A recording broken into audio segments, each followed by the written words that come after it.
So I'm Haley Harthorn. I'm originally from Ainsworth, Nebraska. Grew up there, had the opportunity to work in economic development.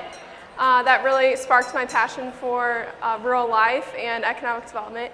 And today I'll be emceeing the Quick Pitch with the help of Adam Kruger. He's graduating in December with a degree in Ag Business, and Shelby Rowan, a student from UNK, also studying Ag Business. So they'll be helping me kind of MC this entire Quick Pitch competition. So to explain the Quick Pitch competition contest, given only a strict 3 minutes, so we might be cutting some people off, but a strict 3 minutes, fellow conference participants will pitch a big idea that has potential to impact rural people and places. Pitchers pre-submitted their idea and overcame fierce competition for a limited number of spots. The judges will be judging the presentations using several criteria, including overall presentation, originality, alignment with RFI values, futuristic, concept sustainability, and presentation. Pitchers have the opportunity to receive some feedback from any of the judges immediately after the Quick Pitch spotlight. If you hear a pitch that resonates with you, you definitely have the opportunity to connect with them and further discuss their idea. Additionally, as you may have seen in your conference program, you all have the opportunity to vote for your favorite pitch. Found on page 57, you can follow along in your books, and we'll have you tear out that page when you're done, and there'll be boxes on the way out after this entire Quick Pitch competition for you guys to submit your votes. And please only circle one, as if you circle two, we won't take either vote. So make sure you circle one for your favorite pitch, and those will be announced tomorrow at the luncheon, I believe, at sometime in the afternoon.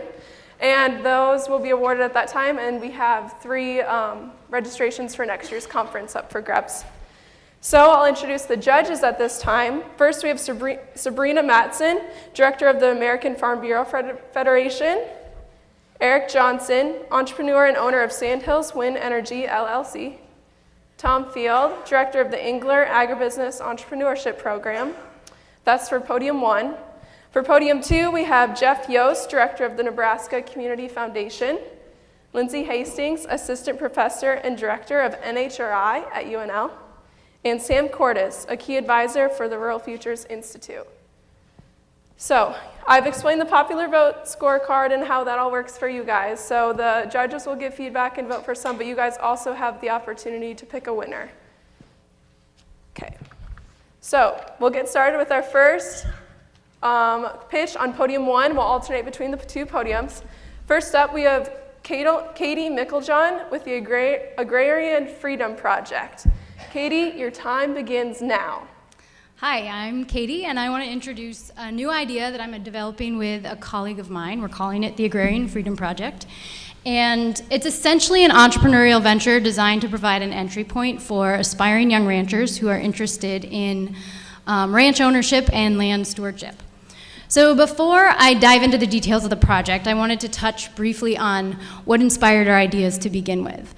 And in order for ranching culture and a private land ethic to flourish in the West, we really need our next generation to bring their energy, commitment, and creativity to bear within the ranching industry. But this isn't happening. Right now, the average age of ranchers in the West is somewhere between 57 and 65 years old. And the current economic instability in ranching has led to widespread conversion of valuable land, to economic and ecological degradation of rural land and communities, and to the exclusion of young ranchers from the industry altogether, because land prices are too high and profit margins are too small to justify entry into the business. And as a result, we're seeing a decline in a rare community and culture in the West and in the United States, one that has an innate connection to land and nature. And I would argue that this connection is critical to creating a sustainable future. So what are we going to do about this? With the Agrarian Freedom Project, we begin by harnessing the collective financial power of impact-oriented investors to create a conservation capital fund. Young ranchers who apply to our program and are accepted then have access to capital at extremely low interest rates. Our investors accept a very modest direct cash return on investment, but they receive the remainder of a competitive return in non-cash form through goods and services derived from the property that they've supported.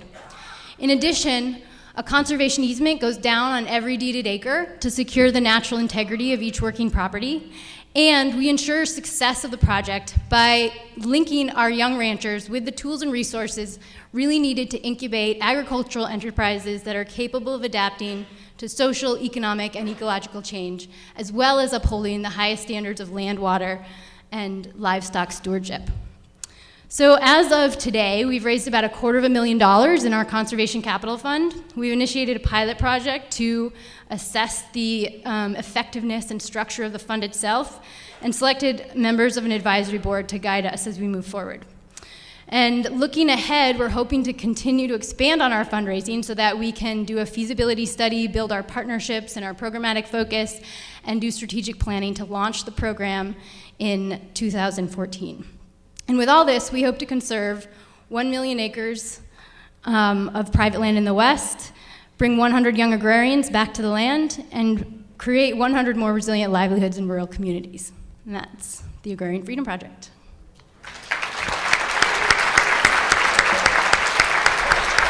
Thank you, Katie. Next on podium 2, we have Bob Stoll with the Jumpstart New Farmers with Philanthropy. Go ahead. Your time begins now. America is in danger of losing the core of its agricultural greatness, the family farmer and rancher. Valley County seeks the assistance of RFI and partners such as the Nebraska Community Foundation and community colleges to research and create a framework to receive and manage donated agricultural assets which may be used to jumpstart the careers of aspiring young farmers and ranchers. Valley County also requests assistance in passing legislation to authorize IDAs, which are individual development accounts, in Nebraska to help finance those who want to farm but who will not be inheriting a farm. We also need help in developing value-added ag programs. So the first step in the Jumpstart program is to capture ag assets through philanthropy. Valley County is fortunate to already have real estate that is donated for our FFA students to farm rent-free. I currently have 3 clients who want to give land as an incubator to help start a young farmer. The next step is to identify worthy candidates for the Jumpstart program. We all know many boys and girls who have a passion for farming and ranching in the rural life. I was that boy 60 years ago, and I can't tell you how devastated I was when Dad said there wasn't enough land to feed 2 families.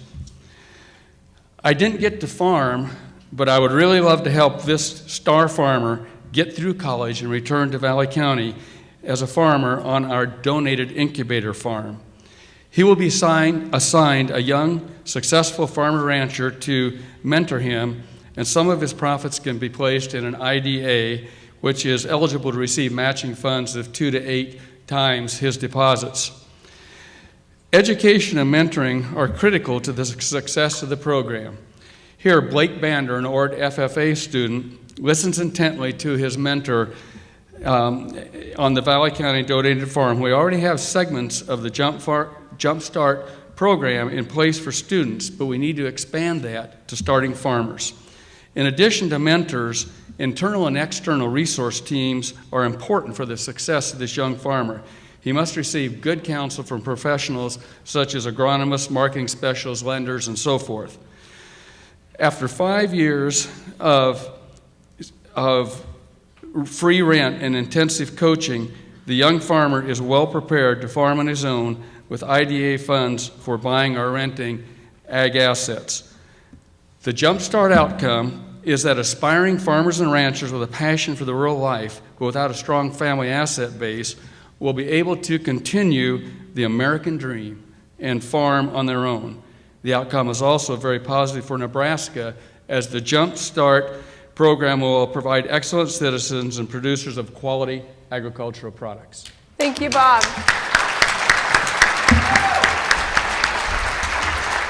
Moving back to podium 1, we have Greg Pachek, and the title of his presentation is Argumented Reality, a Saving Grace for Besmirched Museums. Greg, your time begins now.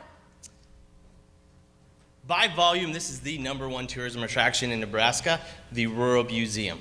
Rural museums are dying. Why, might you ask? Well, there is a couple reasons. Namely, the elderly are the only ones that actually care If you look at the board of directors, it's going to be the elderly that are going to be participating in this. So what's that mean? That means that our rural tourism attractions are not attracting people to Nebraska. They're not attracting people to partake in tourism dollars. So how do we fix this? Well, we fix it by getting the youth involved. How do we get the youth involved, you might ask? Maybe Tony Stark can help. Iron Man here is using a form of technology called augmented reality. So what he's seeing, his reality, is being augmented or enhanced by technology. So augmented reality has been around for a very long time. It's one of the major reasons that we haven't had augmented reality is because we all don't have an Iron Man suit.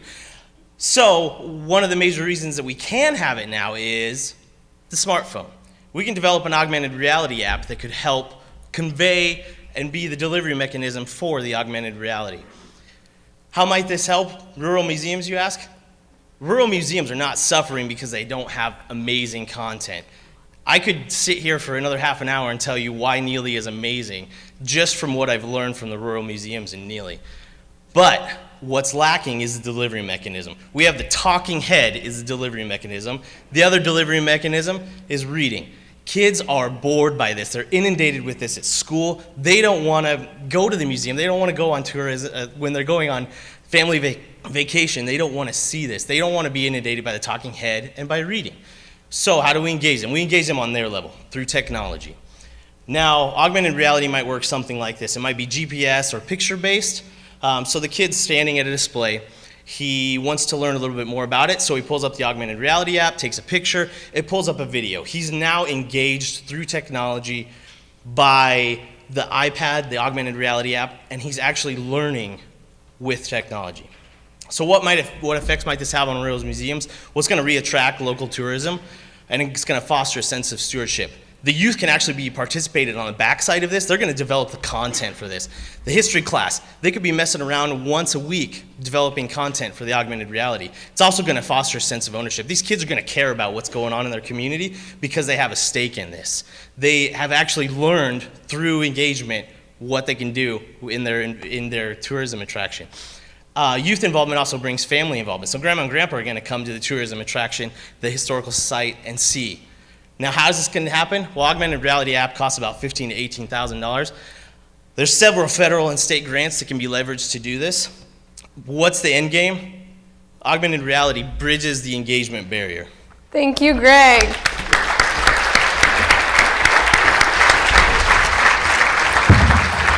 Next on podium 2, we have Scott Moore Medina. The title of his presentation is Lakota Nation Building at the Kippaha-Wakapala Resilient Green Development. Your time begins now. It has been said, great success stories start with a bold idea envisioned by a small group of committed individuals. This is one such story in the making. What if I told you a new type of community was going to be built in one of the poorest, most remote places in the United States? A community based on commonly held values and a unique cultural identity. This is the story being written right now in rural South Dakota. This is the Rosebud Res, home to the Sichangu Lakota Oyate, or the Burnt Thigh Nation. Rosebud has been one of the top 5 poorest counties in the United States for years, but to judge a place by statistics alone would be foolish. This is an amazing place where people still practice their culture, and family and community are very, very important. This is a young, growing place. Unlike most of rural America, the population is expanding. There is a growing need for housing, businesses, food, and more. Kewakpala represents one such attempt to answer the call. It is a huge, risky, and bold attempt, but one well worth taking. This can't be about business as usual. It hasn't worked very well in the last 100 years.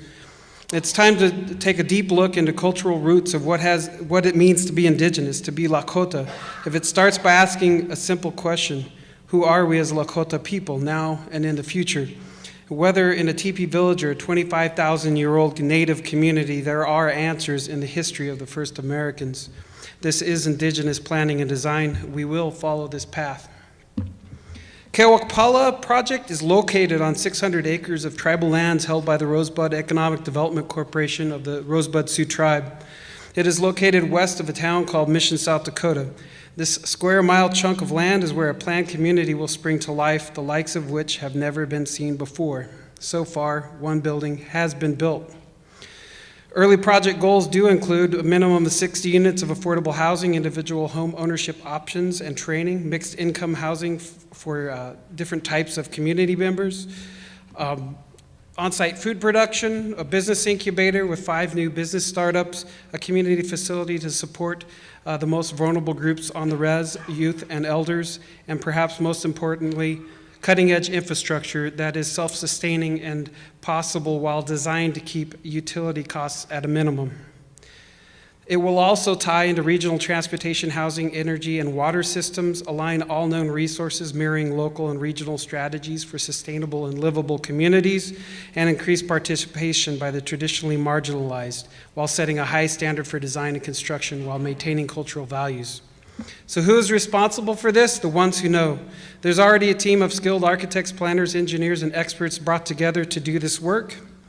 And we understand that it takes a whole village. It takes a village to build a village, and that is we. Thank you, Scott. Thanks.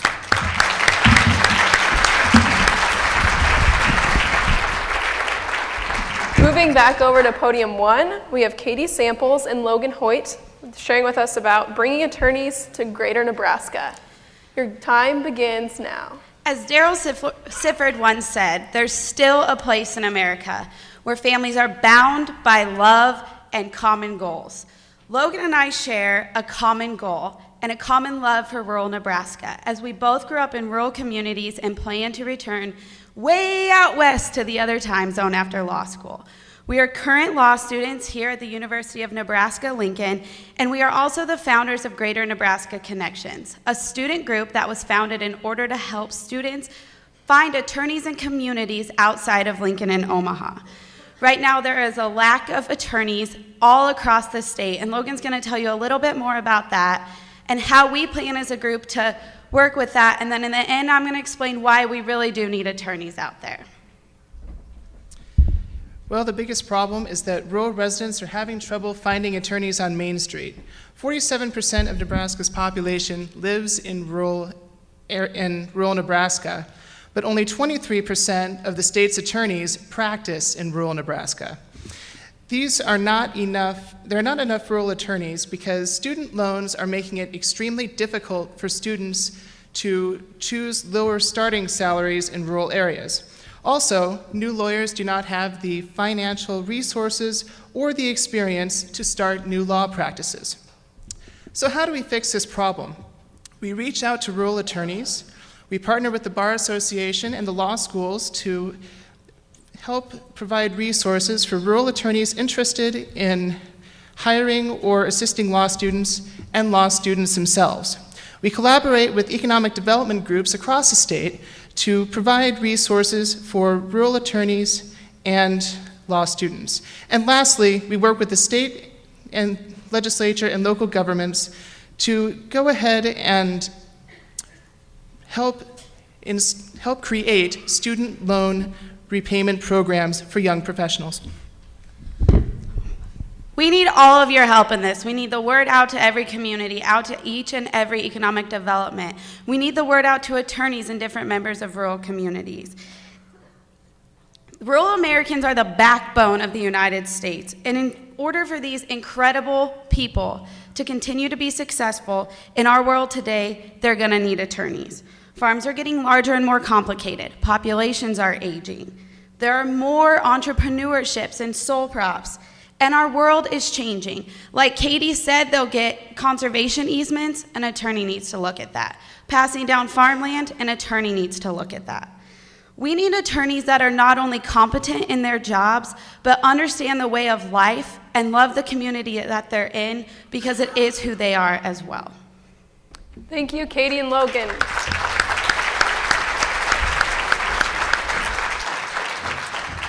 On podium 2, we have Philip Siglito. The title of his presentation is Online Entrepreneurial Hub for Rural Youth. Yeah. Hang on one second. Okay, you're going. All right, great. Okay, so I'm here to talk about encouraging rural entrepreneurship, especially in the youth of rural America. And I'm going to focus on Nebraska for this presentation. I think there's one problem that everyone seems to overlook in the fact that we just accept it. And that problem is geographic isolation. If you look at Nebraska and most rural states, the number of people per square mile is very low. It's part of what is characteristic about rural America. And the problem with that is that youth don't get all the opportunities that other youth do in cities. Other cities like Omaha and Lincoln have young professional groups. Hastings has a young professional group. There's an Urban League of Nebraska, which are all great, but none of these serve the rural youth. And I think that we're missing out on a big opportunity for the state. So you can probably guess where I'm going with this. I think we should create a rural hub for Nebraska that's focused specifically on rural youth. And it would do three things. It would teach, it would educate, and it would launch. And I know that language sounds pretty sterile, but it makes sense. As part of this hub, there would be online courses that are modular, from theoretical ideas to more practical, like how to get a business license in Nebraska. Also a big part, I think, is mentorship, a mentorship program that could be provided to rural youth, because when you're in a rural community, it's hard to find a mentor, and mentorships are such a powerful tool. In terms of connection, practicing connecting with peers, networking, it's an unfortunate reality that knowing people is a big part of success in life. So we would help jumpstart careers for rural youth. Finally, to launch rural youth into what they want to pursue afterwards. This would be allowing people to bounce ideas off of each other, create partnerships, and give tools to continue on with whatever their passion is. So how we want this to start is that in rural communities, online infrastructure is lacking. It's spotty at best. So I would like it to be integrated with high schools, community colleges, and have a sort of physical aspect to it. And that way, you would engage youth and overcome that infrastructure problem. I could see it growing to connect youth with businesses, universities, nonprofits, chambers of commerce, to really give them the opportunity to follow their passion and not be isolated from what drives them. It's not a social media site. It's not about quantity. It's about focusing on the youth. So thank you. Thank you, Philip.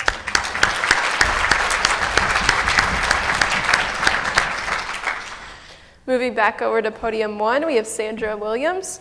The title of her presentation is Creative Placemaking, Transdisciplinary Engagement as Research. Sandra, your time begins now. Thank you. One of the things that I love about Rural Futures is that as I started as an educator, participatory democracy in the public sphere used to not just be a part of higher education, but it was also sort of the social goal of education. And we know that as we face brain drain and aging populations in Nebraska, there's a necessity for the development of social capital in order to retain our young cultural creatives, designers, educators, policymakers, and lawmakers. I hear young people saying, I just don't feel inspired. And that's a very dangerous place for us to be. The arts are a powerful tool for creating a connection to place, creating quality of life, intersecting with community, and creating a multi-generational, multicultural space where authentic dialogue and interaction can take place. We can cause a shift in behavior and identity of a place in a pro-social way. It's not working. Okay. The Department of Art and Art History and the Cedar Point Biological Center are in the midst of a collaborative partnership where this summer we will be offering a modest course offering in drawing and photography, which anyone might take. But this presents a larger possibility for scientists interested in biology and ecology, art making and art classes and artist in residency for teachers, adult learners, and UNL students. And we also have a partnership with the Great Plains Arts Center. So this is transdisciplinary, organizational opportunity to engage students in transdisciplinary work that leads to an understanding of environment and cultural heritage. Why am I having trouble? Wait. Okay. Here's a little information about Cedar Point Biological Center. Keith County has about 8,200 people, minus 250. That's the amount of people who have left the state between 2011 and 2012. 10.5% of this population lives below the poverty level, and there are also a higher than average level of fatalities that occur. So what we could do is bring in social designers or visiting artists in order to engage local communities in issues of culture or ecology. They would engage the community in large-scale works. There are a number of artists that we could invite that work with ecology or issues of culture. What this would do for students and community members together is create a catalyst that allows students to use their education in a meaningful way. I know. Thank you, Sandra.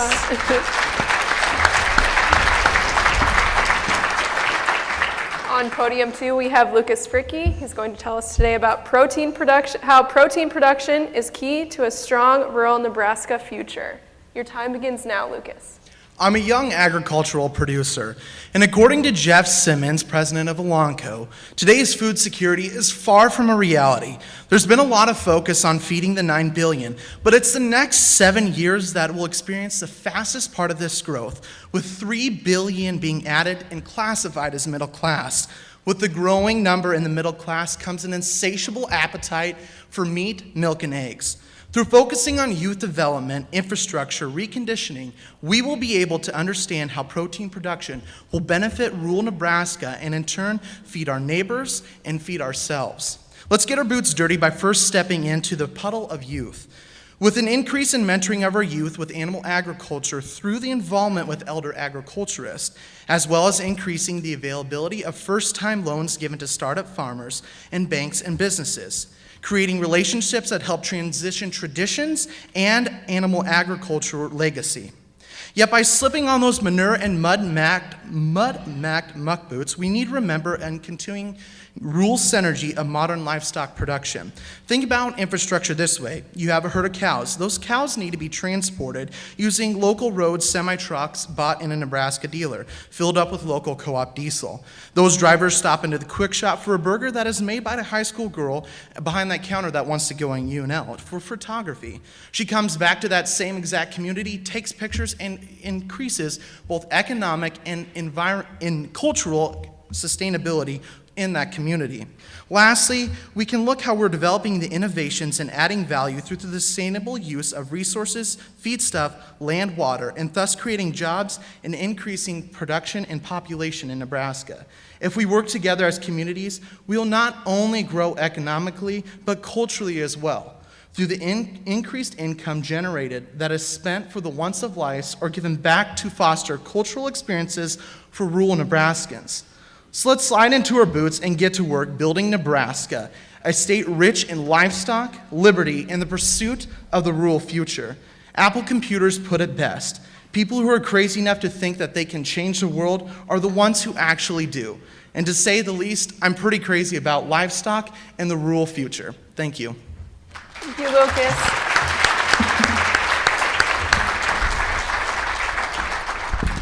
On podium 1, we have Steve McFadden. The title of his presentation is CSA in the USA, the Next Quarter Century. Stephen, your time begins now. Greetings, it's good to be with you today. 28 growing seasons ago, our forefathers brought forth on this continent a new way of being in relationship with families and households who eat the food that they grow. Conceived in community, anchored in the best of our agrarian traditions, not only as they came here from Europe, Africa, and Asia, but also in the ethos of Turtle Island, our native land of North America, and adapted fully to the high-tech culture that's emerging so dramatically and relentlessly in our world.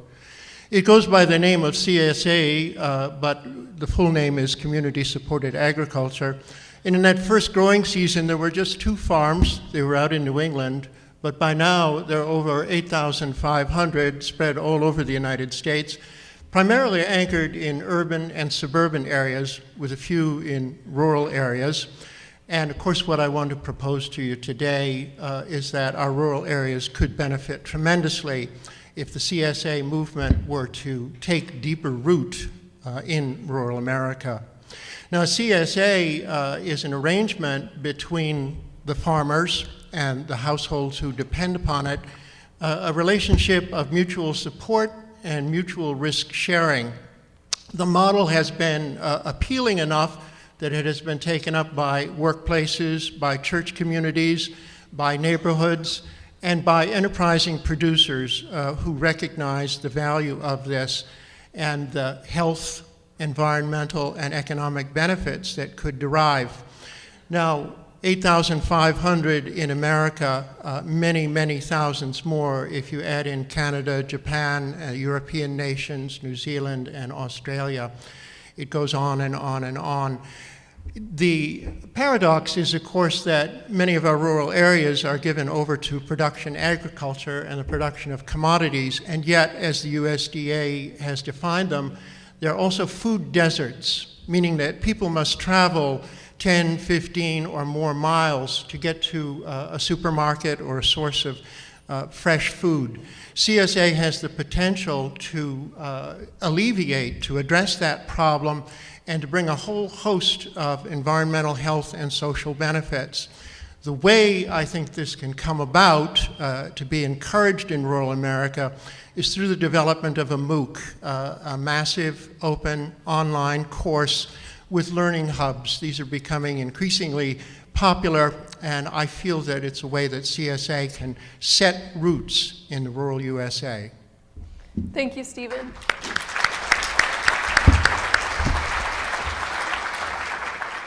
Next, we have Scott Mickelson. The title of his presentation is Providing Local Access to Higher Education Through Rural Partnerships. Scott, your time begins now. Thank you. Good afternoon. Wow, the enthusiasm of these young professionals. My name is Scott Mickelson. I represent the Nebraska College of Technical Agriculture. An introduction to NCTA. We're a 2-year college within the University of Nebraska system. We have a dedicated agriculture curriculum which provides hands-on education that includes both classroom, lab, and outdoor activities on our NCTA Agriculture Laboratory. Areas of study include irrigation technician, animal science, agronomy, ag business, horticulture, veterinary technology, equine science. We have a statewide mission. That mission is to train future ag entrepreneurs for the state of Nebraska, as well as other parts of rural America. Access to higher education. We're an open admissions campus. We accept all applicants and help them shape them as responsible citizens and better ag producers and workers. 91% of NCTA students receive aid. On average, the Nebraska resident grants plus scholarships have exceeded tuition plus fees by $700 per year. NCTA is affordable. So how does this work? How does this partnership process work? NCTA partners with rural communities. This may include local high schools, local government, area businesses, and local economic development groups. NCTA hires certified, qualified staff to teach and deliver courses in your community. It can all begin in the high school through dual credit courses or through agriculture academies. Dual credit courses ladder or seamlessly transfer into NCTA certificates. After certificate completions, the individual may enter the workforce or seamlessly transfer credits towards an Associate of Applied Science or an Associate of Science degree at NCTA. For those already working, NCTA can provide courses for specific skills for the area workforce.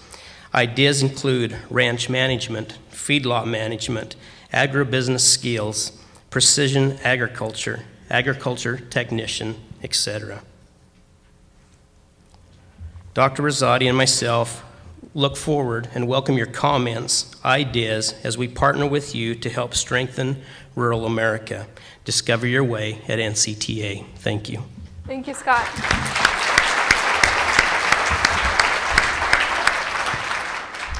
On podium 1, we have Wendy McCarty. The title of her presentation is Discovering Hidden Treasures, Qualified Teachers in Your Backyard. Wendy, your time begins now. A Nebraska school superintendent in a small D1 district needs a science teacher, a math teacher, and perhaps an ag teacher. He advertises in all the venues in which one recruits teachers, and no qualified persons apply. Another Nebraska school superintendent in a larger Class A district needs a Spanish teacher. She advertises as well, and no qualified persons apply. What's a school district to do? After all, we know that great teachers are needed to have great schools, which are foundational to healthy communities, and therefore healthy economies, and an increased quality of life, especially in rural Nebraska. Where does one find qualified teachers? In a large emerald city, perhaps? There is another path, an alternative to the brick road, one that allows people who live in rural Nebraska, who have a vested interest in their own communities, to be those qualified teachers and fill those hard-to-fill positions. The Transitional Certification Program is a joint effort of the Nebraska Department of Education and the College of Education at the University of Nebraska-Kearney. It allows subject area experts with bachelor's degrees and beyond, often with years of real-world application of that expertise in their careers, to teach from day one of their career change. These new teachers are able to take the teacher education coursework they need for full certification while on the job. Internship, if you will, while in their own communities, sometimes having come home to those communities from elsewhere, perhaps from an Emerald City, knowing there really is no place like home.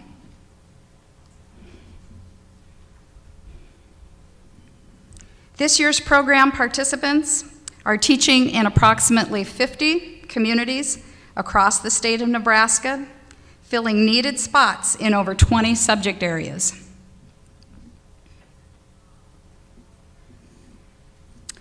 Rural communities can invest in the education of qualified people in their own backyards, as well as stepping up to bring them home. And I'm really glad now that I included the ruby slippers, since I see that there's kind of like this foot and shoe theme going on here. So, step beyond self-imposed boundaries, click your heels, and give us a call. There really is no place and no program like the Transitional Certification Program. Thank you, Wendy.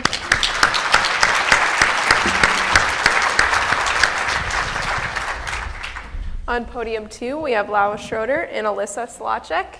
The title of their presentation is Rural Nebraska Regional Comprehensive Strategic Planning. Your time begins now. We're here to talk about the Regional Blueprint for Sustainability, which has been an ongoing regional strategic planning effort in Northeast Nebraska since December of 2011. It's a project that's funded by the Sherwood Foundation, and this grant has also enabled us to hold a couple of major events in our area, one being a workforce forum with regional employers, and the second being a development conference looking at site development and workforce development. And the Northeast Nebraska Economic Development District 17 county area is the project area that we're looking at, but we're also looking at the Dakota County area as well. So the plan actually considers 18 counties. The project has had numerous partners at the local, regional, and state levels, which represent a variety of professions within our area and organizations. The initial partners are the Northeast Nebraska Network, Northeast Nebraska Economic Development Districts, many individuals representing organizations, local government, governmental organizations who have worked together through the past.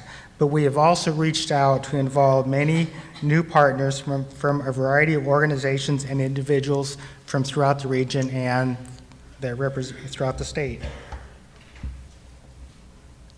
And we look specifically at 5 areas. So we have 5 committees: an economic development, which also has a workforce and tourism subcommittee. We looked at education, environment, housing, and transportation. And at each committee meeting, we discussed the needs in that particular area, as well as developing goals and action plans for implementation. So this is just an example of one specific committee where we developed a goal, we wrote down strategies, identified a timeline, looked at costs, and different agencies that might assist with the project. The next steps that we'll have will be to complete the regional blueprint, which will be finalized this month. Then we will work on finding funding for a lot of the projects, and then we will continue with the regional partners, and we will challenge on implementing the projects. And some of the projects that our committees have come up with, the Economic Development Group, develop a regional brand, develop a regional marketing plan, education, implement new and promote existing training programs to meet business and industry workforce training needs, encourage educational leaders to explore and expand how colleges can partner with high schools in offering college courses, environmental regional disaster mitigation plan, wellhead protection plans for community housing, regional housing study, promote property standards and building codes, and transportation, a regional transportation plan. Thank you, Lowell and Alyssa.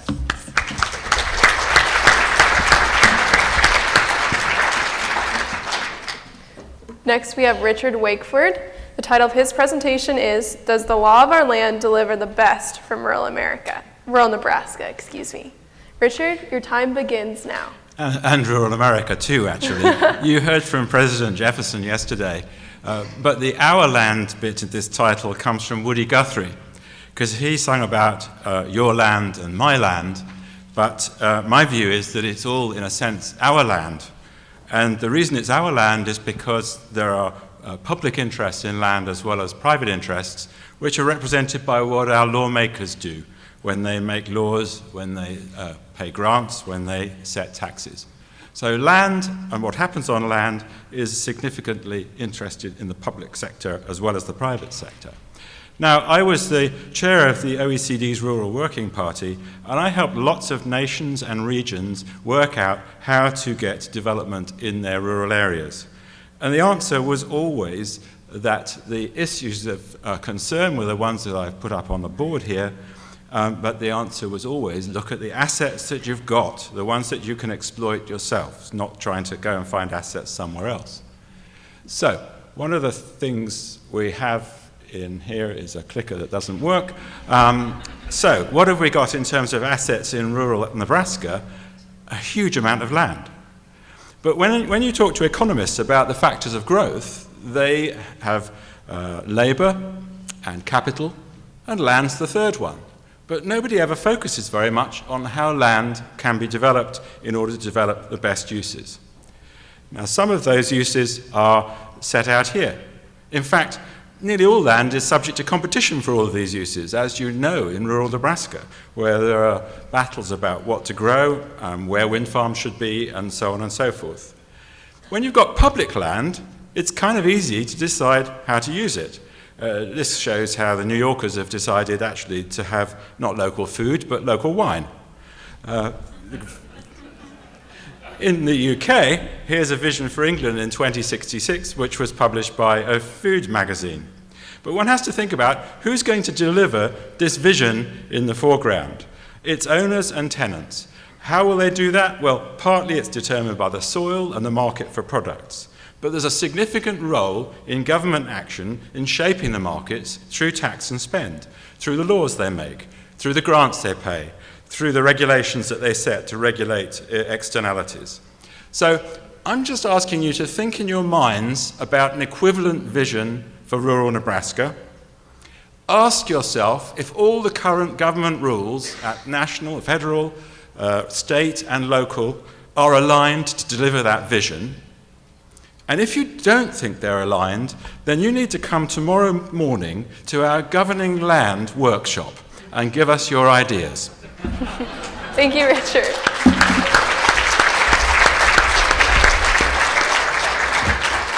We have 3 more left. So we have Jordan Lechtenberg and Matt Haybrook. They are presenting us today with the Big Question Challenge. Your time begins now. About 15% of all U.S. households are food insecure, and over 100,000 children in Nebraska are not assured of where their next meal will come from. Food insecurity is not only a global issue, but one that we experience in our nation, state, and in our rural communities. We have the capability to solve these global problems, like food insecurity, by utilizing one of our greatest assets, our youth. The Great Question Challenge is designed to empower young people to create a local solution to a global problem.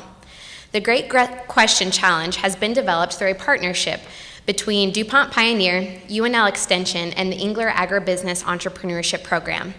These entities are committed to providing young leaders in rural Nebraska an opportunity to develop teams that identified food insecurity issues in their communities, propose a local solution, and implement their idea to help alleviate hunger and improve nutrition in rural areas. The process begins by the submission of action plans by student teams from across the state. A selection committee will then identify the teams that they will award grant money to in order to help fund their project. Students and community volunteers will also receive a day of training and development to equip them with information to implement their idea into their community. This day of training will also involve innovation and design workshops and allow them to hear from leaders in this area. Students have the opportunity to share their ideas with others from across the state and to forge partnerships with other students in Nebraska.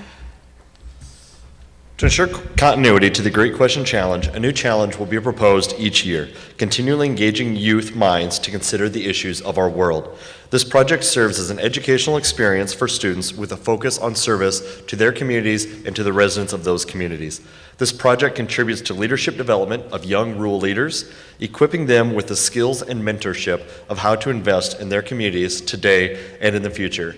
And as our keynote speaker addressed earlier, this provides a reverse mentorship opportunity for youth to help shape their community for the future while building pride in their community and understand what it truly means to become a member of a community. Hopefully through this process, the students will create a desire to return to their community. If not, they will have the skills and understanding to know that they have the ability to make a difference in their community no matter where they choose to call home in the future. We will be connecting with 4-H programs in all 93 counties and would love to see participation from all youth organizations within rural communities. To learn more about the Great Question Challenge, please visit 4h.unl.edu/Great Question Challenge or visit with your local extension educator for more details. Again, we're asking you to help us invest in our youth by encouraging them to pursue this opportunity to impact our rural communities. Join me in thanking Matt and Jordan.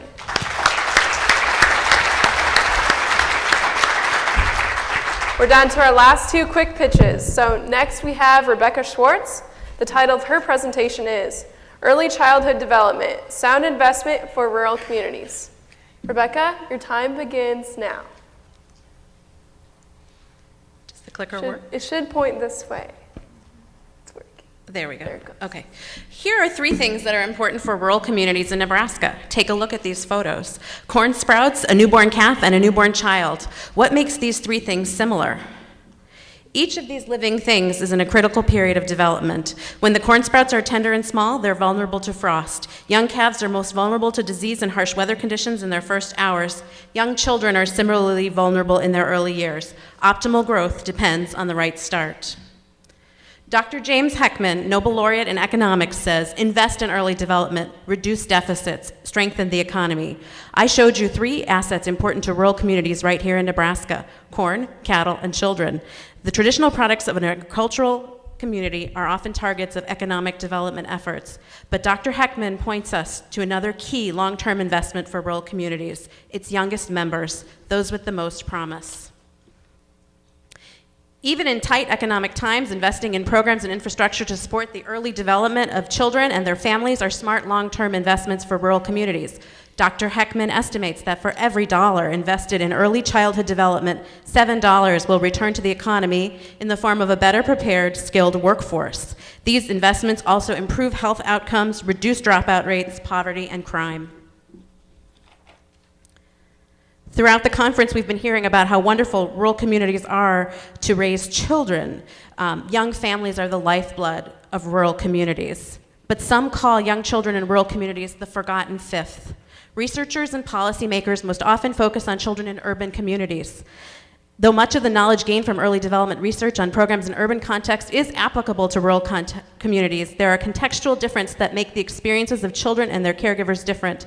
For example, research released just this month from the UNC Chapel Hill and Penn State suggested unique risks to children in rural communities that combine to negatively impact their outcomes. Rural communities have higher rates of child poverty, less access to services that support early child development, and lower parental access to higher education.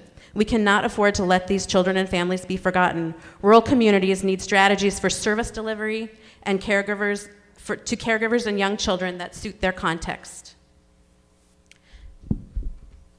Communities must surround young children and their caregivers with supportive relationships in this critical period of development. Young families need quality childcare, health services, and support in tough times to thrive.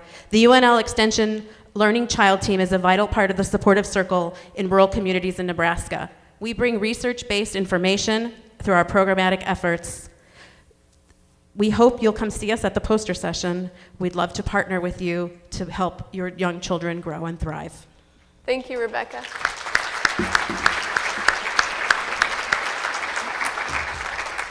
Our last quick pitch of the afternoon is by Larry Weichselman. The title of his presentation is The Nebraska Water Stop Tour, The Ties That Bind. Your time begins now. Good afternoon. I'm going to paraphrase our president's oration from last night's event.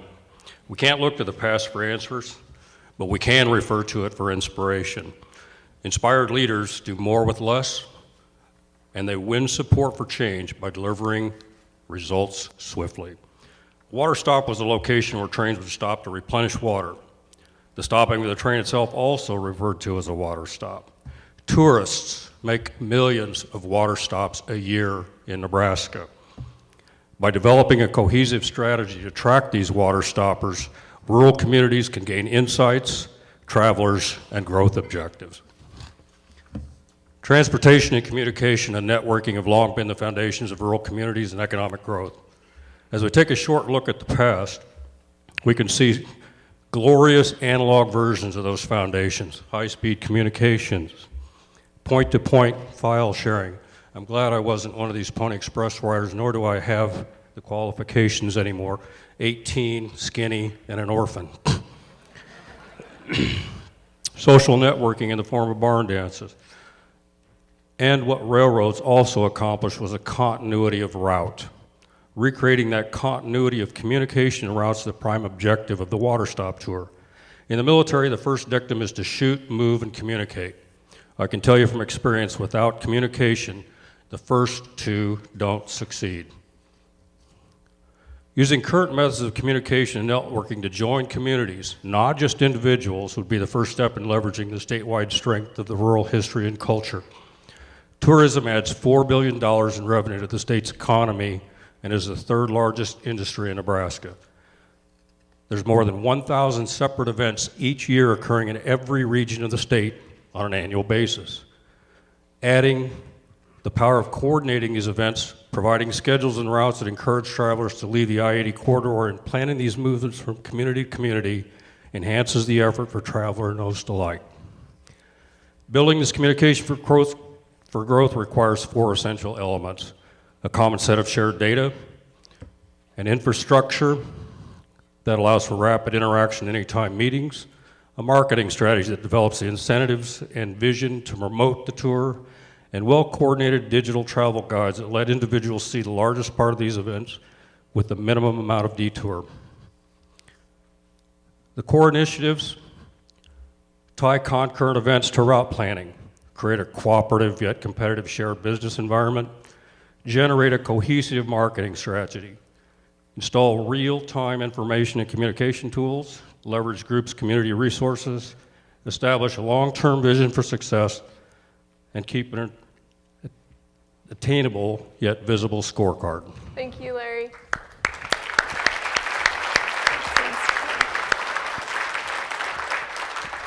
This concludes today's Quick Pitch Spotlight. So at this time, I'm going to ask all the pitchers to follow Adam. But before I do that, please join me in thanking all of the pitchers who spoke today, as well as the judges.